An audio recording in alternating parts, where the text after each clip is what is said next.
Começa agora. Diário Econômico PicPay. Uma análise das principais informações que impactam os mercados, A economia global e do Brasil. Apresentação Marco Caruso. Olá, bom dia. Hoje é quinta, 21 de março e este é o seu Diário Econômico. Assim como o Fed não comprou a valor de face aquela melhora da inflação que a gente viu no fim do ano passado, ele também não está panicando agora com a inflação pior que a gente está vendo no começo desse ano. Essa, aliás, era a suspeita que eu trouxe para vocês no diário de ontem do que eles fariam nessa decisão de quarta. E foi, de fato, o tom adotado pelo Powell na sessão ali de perguntas e respostas que ele teve com os jornalistas depois da decisão. Eles reconhecem, de fato, que a inflação está mais alta, eles têm subido as projeções de inflação desse ano deles, só que eles não mudaram o cenário de 3 cortes ainda em 2024, cortes de juros, né? Que já era a ideia que eles tinham lá em dezembro do ano passado. Fora isso, o Powell citou a discussão que tem acontecido entre os economistas de que talvez parte dessa piora da inflação que a gente viu em janeiro e fevereiro, talvez ela tenha vindo de questões que são muito mais sazonais e que são maltratadas pelos órgãos que fazem os índices de inflação e que, portanto, poderiam ser temporárias. Então, ou seja, ele reduziu a importância dessa inflação mais alta que a gente está vendo no curto prazo. E aí os mercados gostaram e a gente viu a Bolsa Americana renovando, por exemplo, máximas ali históricas ao longo do dia. Outro ponto que acabou ajudando nessas valorizações foi a afirmação do Powell também de que logo mais talvez seja apropriado eles começarem a reduzir essa retirada mensal de liquidez que eles têm feito via o tal do quantitative tightening. Ou seja, talvez eles tenham que vender menos títulos para o mercado do que eles vinham fazendo ou vêm fazendo agora. Agora, um contraponto a esses pontos que sugerem menos juros, a principal delas foi, na verdade, que ele começou a subir os juros finais que ele contempla para 2025 em diante. O recado é que os juros, então, podem cair, como eles imaginavam antes, para 2024, mas talvez não possam cair tanto assim para 2025 e diante. Inclusive, eles subiram o juro de longo prazo deles, que dá uma ideia de qual seria o juro de equilíbrio da economia americana, e talvez, então, na cabeça do Fed, ele pode ser maior mesmo. E aí eles entraram numa discussão estrutural que eu acho bem interessante.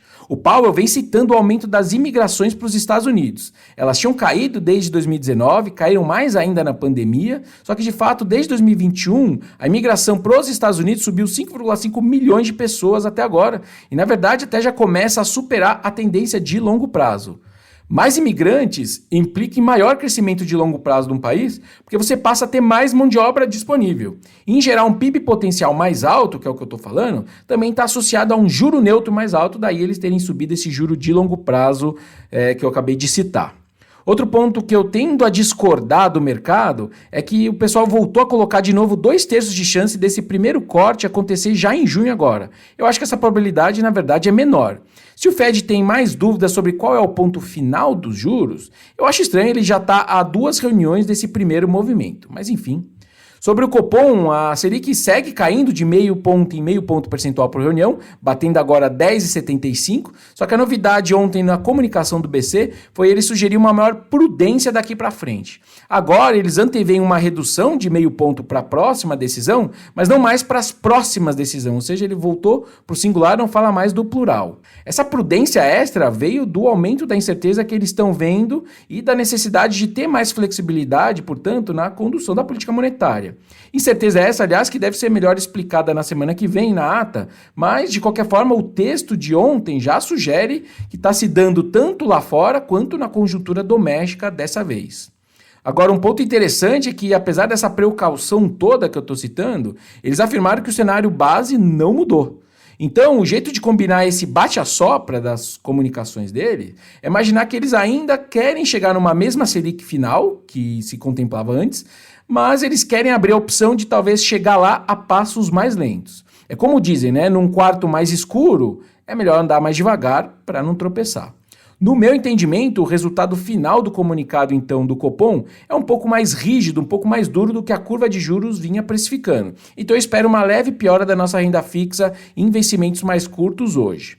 O principal contra-argumento, talvez, essa pior esperada que eu estou dizendo, é essa visão de um Fed menos preocupado do que alguns esperavam antes. Enfim, vamos ver. Bom dia, bons negócios e sorte sempre. Você ouviu? Diário Econômico PicPay. Uma análise das principais informações que impactam os mercados, A economia global e do Brasil. de segunda a sexta, às 6 da manhã, no Spotify e YouTube.